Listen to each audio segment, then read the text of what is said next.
Gracias, presidente. Buenos días, presidente. Buenos días, compañeros que nos acompañan, compañeros de prensa. En atención a los trabajos que se han realizado precisamente para este regreso a nuestras escuelas, regreso a clases presenciales que hemos realizado a través de estos tiempos, quiero informar que si bien se tiene ya el proceso de trabajo con maestros, con maestras, con padres de familia, a los cuales quiero agradecer su participación en todas las acciones que a cada uno compete, así como también el trabajo con los gobiernos estatales, con algunos gobiernos municipales, y creo que hay una muy buena, hay una muy buena disposición de todos ellos, e insisto, una buena actitud hacia esta necesidad que tenemos y que es de verdad muy importante y prioritario ese regreso para nuestros niños, niñas, jóvenes y adolescentes. En atención a ello, también tenemos otro aspecto que es precisamente el que se reflexione y se reconozca el por qué es importante que nuestros pequeños, nuestras pequeñas, nuestros jóvenes y adolescentes regresen precisamente a lo que es la institución, lo que es la escuela. Si bien lo hemos comentado en varias ocasiones aquí en este espacio, que no solamente es una situación de aprendizaje, que es lo que por cuestión de sistema educativo nos interesa, pues junto con ello lleva también la situación de afectación de salud, la afectación de problemas de sociabilización y de cuestión psicológica, de la misma cuestión física.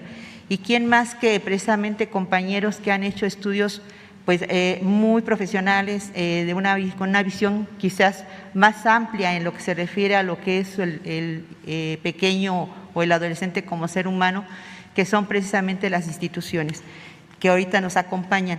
Yo quiero agradecer porque ellos precisamente permitirán emitir algunas opiniones que no solamente a la SEP, sino también a los padres de familia, a la sociedad en general, nos van a dar oportunidad de precisamente reflexionar acerca de esta situación que tenemos que tener como prioridad, que es el atender precisamente a nuestra comunidad educativa.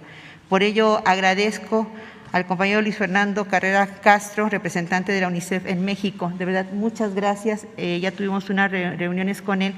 Vamos a trabajar de la mano y eso va a ser muy importante precisamente para fortalecer algunos aspectos que, si bien los hemos estado desarrollando, podemos todavía darle mayor atención y mayor cobertura a las acciones que podemos realizar.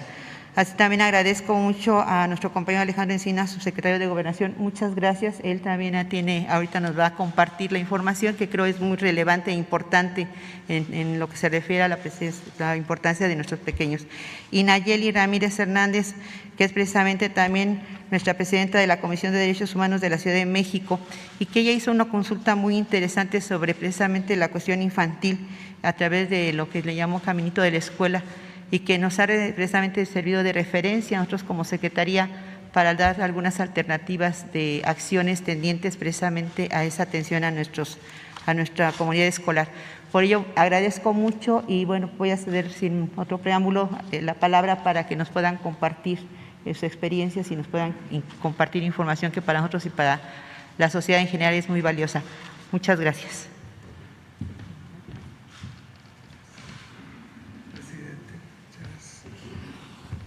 Buenos días a todas y a todos, señor presidente, por supuesto, compañeros de la mesa. Mi nombre es Fernando Carrera, soy representante de UNICEF. Llegué el 3 de julio a México y vengo de otro gran país, Indonesia, un país de 270 millones de habitantes. Así que estoy muy contento de estar en una ciudad pequeña como la Ciudad de México. La ciudad de Yakarta tiene 32 millones de habitantes, para que tengan una idea. Pero agradezco muchísimo, en primer lugar, señor presidente, la bienvenida tan calurosa, tan fraterna que he tenido de parte del gobierno y de parte de la sociedad mexicana. Siempre México está muy cercano a mi corazón. Yo soy de origen guatemalteco y por supuesto he estado muchísimas veces en México en anteriores ocasiones y en otras capacidades he estado acá cooperando y trabajando con el gobierno mexicano. Así que para mí es un verdadero honor volver a estar en México y volver a acompañar a México en su camino. Y en esta ocasión en particular, acompañarlos en este gran desafío, que es que los niños, niñas y adolescentes de México vuelvan a recibir clases presenciales. Este no es un desafío solo para México, hay que decirlo que debido a la pandemia se cerraron las escuelas en todo el mundo. No es solamente México el que cerró escuelas, fue todo el mundo el que lo hizo. Y todos los países han tenido que recorrer el camino complejo de cómo volver a abrir las escuelas, ¿no? Para darles números concretos, tenemos ya 1.000 millones de niños que están volviendo a las clases en todo el mundo y eso nos tiene muy contentos. Tenemos 750 millones de niños que están a punto de volver a clases, ¿sí? Y tenemos lamentablemente todavía 150 millones de niños que nunca han vuelto a clases desde hace 18 meses, clases presenciales. Lamentablemente México contribuye a una buena parte de esos 150 millones, casi 37 millones de esos 150 son aportados por México. Y la decisión del gobierno de México, de ustedes como sociedad, de comprometerse a un retorno seguro a las escuelas es sin duda alguna un acontecimiento importantísimo para los niños, las niñas de México, pero muy importante para el mundo y quiero destacarlo. Quiero decir que este gesto que está haciendo el gobierno de México de promover el retorno a clases es un gesto de valor mundial. En el mundo entero se está celebrando esta decisión. Por supuesto que todos queremos cuidar a los niños y tengan seguro que la labor de UNICEF es precisamente proteger los derechos humanos de los niños y las niñas y adolescentes del mundo y de México, por supuesto. Y por eso hemos ofrecido una cooperación al gobierno de México, a la señora secretaria con quien tuvimos muy grata oportunidad de poder trabajar el día de ayer, y queremos ofrecer una cooperación en 4 frentes. El primero, muy importante, en acompañar a la Secretaría en el desarrollo de los protocolos que van a permitir un retorno seguro. Y esto es muy importante porque hay experiencias internacionales a esta altura. Como decía, más de 1.000 millones de niños ya tenemos de vuelta en las clases presenciales en el mundo. Y debido a eso tenemos una oportunidad de poder aprender de otros países de cómo hacerlo de manera segura. Yo le comentaba ayer a la señora secretaria que de lo que se trata no es de que tengamos, como anteriormente, un día de regreso a clases. Ni siquiera se trata de una semana de regreso a clases, sino prácticamente de un mes de retorno a clases. ¿Y eso qué quiere decir? Que durante un mes vamos a ir aprendiendo cómo hacer ese retorno seguro de los niños, las niñas y adolescentes a los centros educativos. Y ese mes de aprendizaje va a ser un mes de aprendizaje para los niños, va a ser un mes de aprendizaje para los padres de familia, va a ser un mes de aprendizaje para los maestros y profesores, y va a ser un mes de aprendizaje para toda la sociedad, para las comunidades donde están los centros educativos, para saber qué se puede hacer y qué no se puede hacer y cómo hacerlo mejor. Hay cosas básicas que ya todos sabemos. Es bueno que existan cubrebocas, es bueno que se guarde sana distancia y es bueno que se haga una higiene de manos constante, ya sea con agua y jabón, y donde no hay agua y jabón, con algún tipo de gel antibacteriano. Esos son protocolos mínimos que deben de cumplirse y que está trabajando la Secretaría de manera muy efectiva. Segunda área donde vamos a tratar de cooperar con la Secretaría y tratar de sacar adelante es en el monitoreo de la situación de los centros educativos. Y ayer le ofrecimos a la señora secretaria la oportunidad de trabajar conjuntamente un sistema de información y de monitoreo de todas las escuelas, todos los centros educativos, para que podamos ver dónde hay problemas y dónde hay que atender problemas. Por supuesto que pueden haber focos infecciosos, eso démoslo por descontado que es una posibilidad. La pregunta no es si van a haber, porque han habido focos infecciosos por todo el territorio nacional. ¿Por qué no habría de haberlos en las escuelas y colegios? Es algo normal que suceda. La pregunta es cómo los manejamos. Y la pregunta es cómo hacer un manejo efectivo de los focos infecciosos. Y en eso queremos cooperar para que el sistema de información nos detecte rápidamente esto y en cooperación con la Secretaría de Salud hagamos un manejo efectivo y eficiente de esos focos infecciosos. En tercer lugar, queremos cooperar también con la Secretaría en la comunicación. Muy importante que todos tengamos la información correcta, la información más creíble, la información más confiable de qué hacer y qué no hacer frente a la pandemia y la apertura de las escuelas. Y queremos acompañar con mensajes positivos, dirigidos a los maestros, dirigidos a los padres de familia y dirigidos a los niños, niñas y adolescentes, que al final de cuentas están esperando ansiosamente volver a ese momento de encontrarse con sus amigas y amigos, compañeros de clase. Y bueno, un tema muy importante que quizás una vez que estemos en el retorno a clases, ya hayan pasado un par de meses, ya parecerá que no están, ya todo pasó.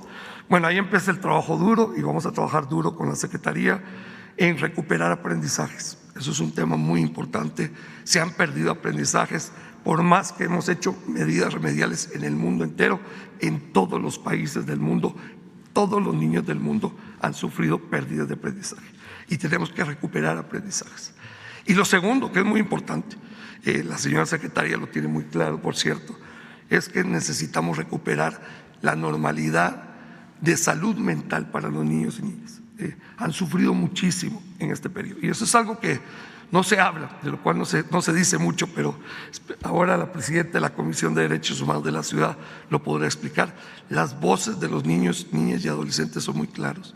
Esto ha sido un periodo que para todos ha sido de estrés, para todos ha sido de muchísimos desafíos, para ellos ha sido terriblemente cortante en su desarrollo personal afectivo. Y por eso queremos retornar con una visión de acompañamiento efectivo. Yo diría que antes de empezar incluso en la recuperación pedagógica que necesitamos hacer de los aprendizajes, necesitamos normalizar la afectividad de los niños para que vuelvan a sentirse seguros, protegidos y amados, que es lo que todos queremos. Y bueno, ese es el trabajo de UNICEF en México y en el mundo, acompañar a los gobiernos y a las sociedades a que podamos hacer lo mejor por los niños. Y quiero cerrar solamente felicitándolo, señor presidente, nuevamente por esta excelente oportunidad que le dan a los niños y niñas de México de retornar a las escuelas y retomar su vida normal. Tendremos un desafío 2 o 3 años más para sacar adelante todo, pero creo que vamos por el camino seguro y yo espero que los medios de comunicación nos acompañen en apoyar este retorno a clases. Muchas gracias.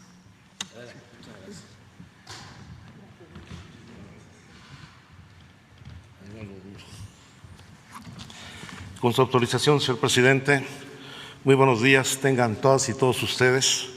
Vamos a presentar los resultados de un estudio que se hizo en coordinación con distintas dependencias e instituciones del gobierno federal para evaluar el impacto de la pandemia en niños y niñas y niños, siempre en el ánimo de establecer un conjunto de políticas públicas y acciones que coloquen en el centro de atención los derechos humanos de las niñas y de los niños y, por supuesto, el interés superior de la niñez. Lamentablemente, las condiciones de confinamiento, las restricciones a la movilidad, la suspensión de clases y otros factores ha generado graves afectaciones en las niñas y niños de nuestro país. Afectaciones en las etapas de desarrollo y salud mental por falta de convivencia comunitaria y por segregación social, afectación en su proyecto de vida por la deserción escolar y por el incremento en la desigualdad, y un asunto muy delicado, que es el incremento en la vulnerabilidad ante la violencia familiar, el incremento en los homicidios infantiles y los embarazos en menores de edad. Un primer dato lo tenemos vinculado con deserción escolar, con 2 indicadores, uno que deriva de la encuesta ECOVID que realizó el Instituto Nacional de Estadística e Informática, en donde señala que 5.2 millones de estudiantes no se inscribieron en el ciclo escolar 2020-2021 por causas relacionadas por COVID o por falta de recursos. De estos, de acuerdo al INEGI, 3 millones son niñas y niños. El segundo indicador que es consistente en este incremento en la deserción escolar son los datos del Sistema de Estadísticas Continuas de la Secretaría de Educación Pública, que se refiere estrictamente a la población estudiantil matriculada. La encuesta abarca a los niños y niñas que están matriculados y a quienes no lo hicieron, por eso la diferencia en los datos. Y de acuerdo a la información que nos ha proporcionado la Secretaría de Educación Pública, el ciclo escolar 2021 están matriculados, como lo señaló el representante de UNICEF, 35.6 millones de niñas y de niños, pero se registró una disminución significativa de 2.6% en educación básica, de 3.1% en educación media superior y de 0.8% en educación superior. Si bien el porcentaje más alto se da en educación media superior, lo delicado es que el mayor número de niños y niñas matriculados están en educación básica, tanto en primaria como en secundaria. Uno de los elementos más delicados tiene que ver, el siguiente por favor, con el incremento significativo de la violencia familiar durante la pandemia, donde solamente entre los meses de marzo a junio del presente año se registraron los niveles máximos históricos de violencia familiar contra niñas y niños. Y para dar un dato que es realmente preocupante, es como durante el primer semestre de 2021 se registraron 129.020 carpetas de investigación por violencia familiar, que representa un aumento del 24% respecto al mismo periodo del año anterior. Un asunto delicado, porque también hay que señalar que un gran número, si no es que la mayoría, de las agresiones y violencias que se sufren en el hogar no son denunciadas. Y a pesar de ello, tenemos este incremento tan significativo. Estas lesiones por violencia, y hay que subrayarlo, casi el 76% de estas lesiones ocurrieron dentro del hogar. El 73% de los casos, la persona responsable de la agresión tenía algún parentesco con la víctima. El 81.6% de las víctimas fueron niñas y jóvenes mujeres adolescentes. Y durante el primer semestre de 2021, los casos por parentesco alcanzaron el 66% y las niñas y adolescentes mujeres fueron las más violentadas dentro del hogar, con el 92.8% de agresiones vinculadas a violencia psicológica, violencia sexual, violencia física, abandono, negligencia y violencia de naturaleza económica. Este es un hecho que va vinculado también al problema de embarazo de niñas y adolescentes. De acuerdo con las estimaciones del Consejo Nacional de Población, actualmente nacen cada día más de 1,000 bebés, hijos de madres, niñas y jóvenes. En 2020 se registraron 373.661 nacimientos de madres adolescentes, de las cuales 8.876 son hijas e hijos de niñas menores de 14 años. Niñas entre 10 y 14 años fueron embarazadas por un amigo, un familiar, un desconocido o el exnovio. La mayoría de estos casos por violación sexual o por matrimonios arreglados, que son violaciones sexuales. Datos del Registro Nacional de Población nos dan cuenta que 4 de cada 100 nacimientos en la actualidad son de niñas madres menores de 17 años. Y lamentablemente las defunciones por embarazo, parto o puerperio en adolescentes mujeres de 15 a 17 años ocupa el 6º lugar en sus causas de muerte. Estos niveles de violencia alcanzan su expresión más delicada en los homicidios de niñas y niños. Solamente entre el 2018 y el 2021 se han registrado 4.400 homicidios de niñas y de niños. En 2020, la tercera causa de defunción de niños en el país es el homicidio de los niños y es la sexta entre las niñas entre los 1 y los 14 años. En el caso de los adolescentes, la primera causa de defunción es el homicidio. Desde 2017 se registran alrededor de 1.500 homicidios anuales y la tendencia, como lo pueden apreciar en la gráfica, se ha ido incrementando a partir de la pandemia en el año 2020. Junto a ello, en 2020 hubo 1.100 suicidios de niñas y de niños, una cifra que no habíamos registrado anteriormente. La tasa de suicidios en niñas, niños y adolescentes aumentó en 12% entre 2019 y 2020, llegando también a su máximo histórico. Los suicidios de niñas y niños entre 10 y 14 años aumentaron en 37% para el caso de niñas y 12% en el caso de niñas y mujeres adolescentes. Y lo más delicado, el pensamiento suicida en adolescentes aumentó del 5.1 al 6.9 de 2018 a 2020 y la conducta suicida se incrementó en adolescentes del 3.9 al 6% de 2018 a 2020. Y esto también ha impactado en el caso de la desaparición de menores de edad. Actualmente tenemos registrados entre el 1 de enero de 2020 y el 10 de agosto 4.325 niñas y niños desaparecidos en México, 1.470 niñas y 2.853 niñas. El 66% de las desapariciones que se da fundamentalmente en adolescentes mujeres entre los 15 y los 17 años de edad, presumiblemente víctimas de la trata de personas. Y lamentablemente también en muchos casos el proxeneta tiene algún vínculo familiar o de parentesco con la víctima. Por eso, desde el ámbito de los derechos humanos y la protección del interés superior de los niños, consideramos urgente abrir los espacios de convivencia y educativos que permitan que las niñas y los niños comiencen a resarcir las afectaciones por el confinamiento. El regreso a clases, sin lugar a dudas, es una medida preventiva importantísima. Las escuelas son espacios de formación, pero también de convivencia que permiten incluso prevenir y detectar los otros tipos de violencia de que son objetos las niñas y los niños. Es necesario abrir los espacios públicos, las bibliotecas, los museos, las actividades deportivas, los cursos de verano, para fomentar este tipo de convivencia de la que han estado ausentes durante más de un año las niñas y los niños.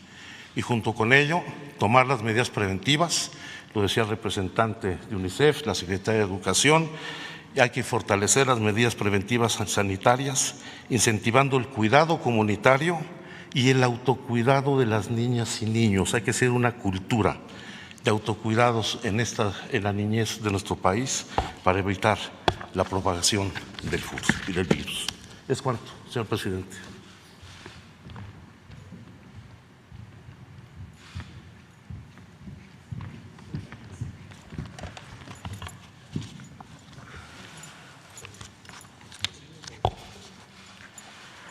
Muy buenos días, presidente. Muy buenos días, todas, todos y todes. Me permito compartir con ustedes los resultados de una consulta que realizó la Comisión de Derechos Humanos de la Ciudad de México a nivel nacional para niñas, niños y adolescentes. Este es el segundo ejercicio que realiza la Comisión de Participación Infantil durante la pandemia. El año pasado, en el mes de finales de mayo, principios de junio, realizamos una consulta que se llamó Infancias Encerradas. En ese entonces, esta consulta que nos sirvió para desarrollar una serie de acciones que precisamente tenían que ver con lo que empezaba a dibujarse con apenas 2 meses de confinamiento, de encierro de los niñas y niños, y que tenía que ver con el impacto en la salud mental, en la salud, sobre todo en las partes de convivencia de la población infantil.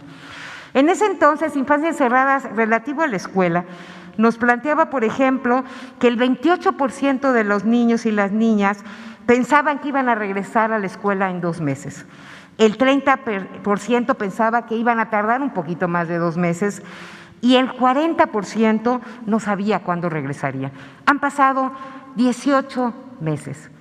Y si para los adultos 18 meses nos pesa este tiempo de pandemia, yo nada más quiero que visualicen que para un niño o una niña de 8 años, 18 meses es el 20% de su vida.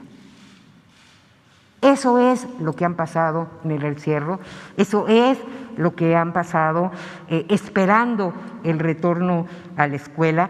Otro dato que nos decía Infancias Encerradas era que el 80% extrañaba hacer ejercicios en el exterior, el 78% extrañaba jugar con sus amigas y amigos y el 70% extrañaba salir a la calle.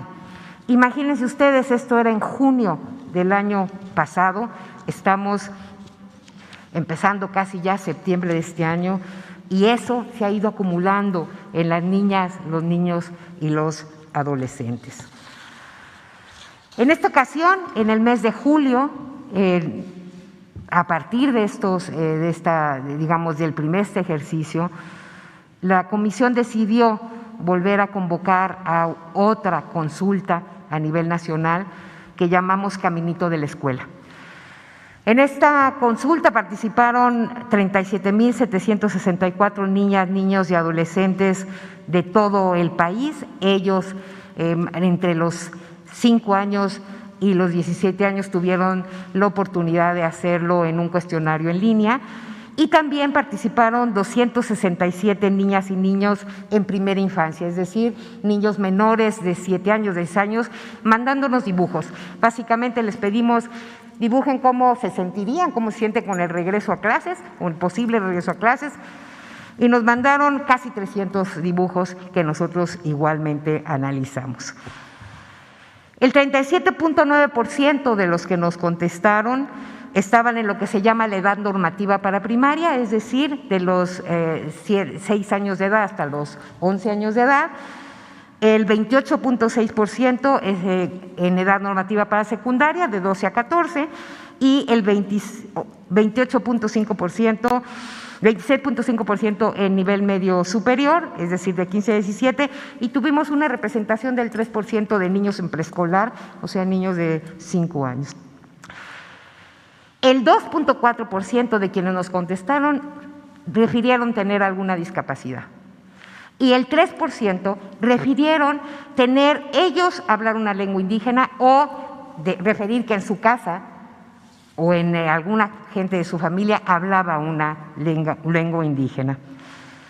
Representación de todos los estados, lo cual nos va a dar la oportunidad de generar 19 reportes estatales y los 16 de cada una de las alcaldías de la Ciudad de México.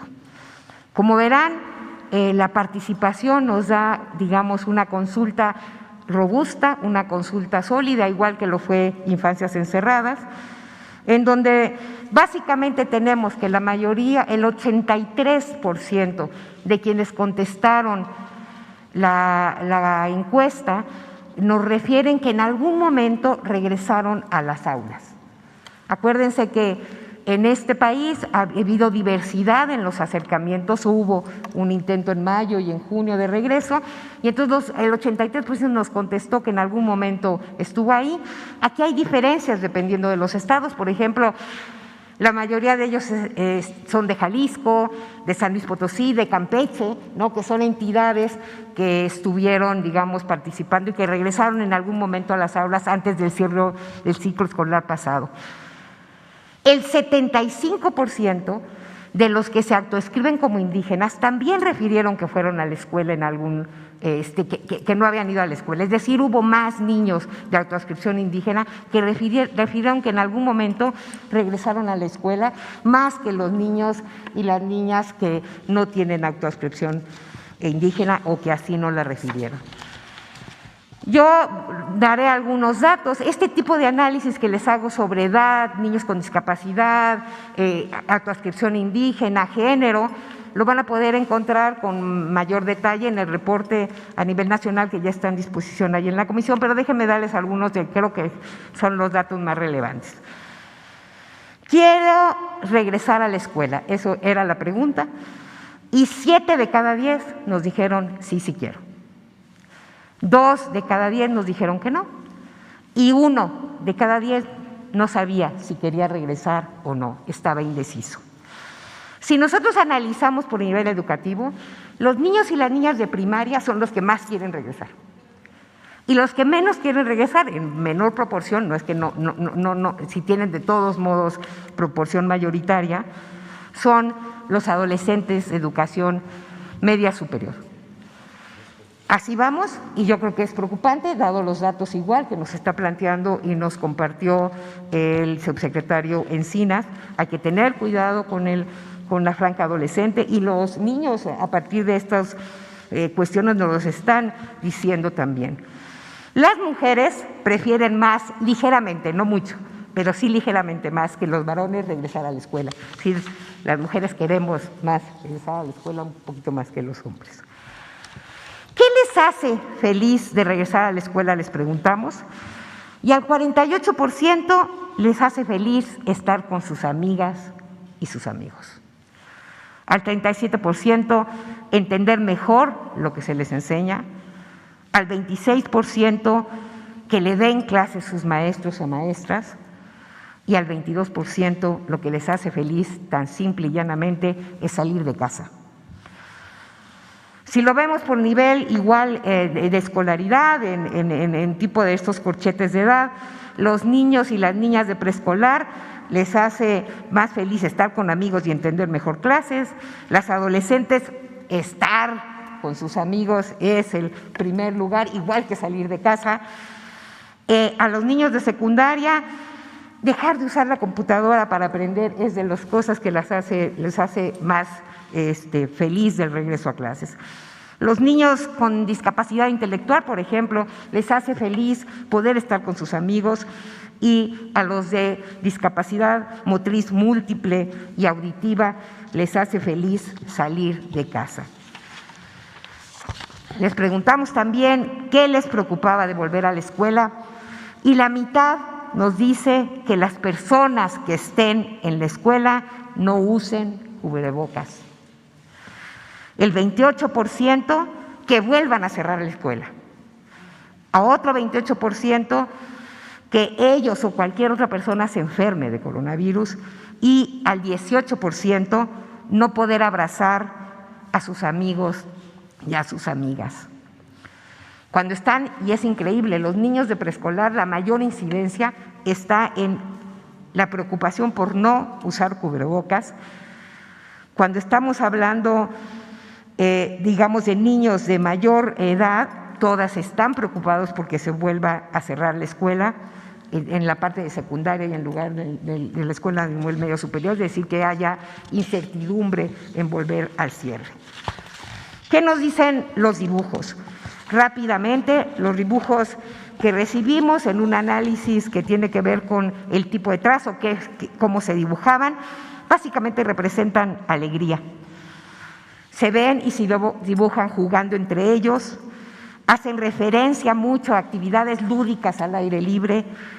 La mayoría de ellos se dibuja con tapabocas, ¿no? Y hacen mucha alusión a actividades de autocuidado. Dibujan el gel, se dibujan a distancia, o sea, entienden perfectamente que su regreso a la escuela no va a ser el mismo al regreso del marzo, a la que dejaron en marzo del 2020, y que requieren de hacer mayores cuestiones.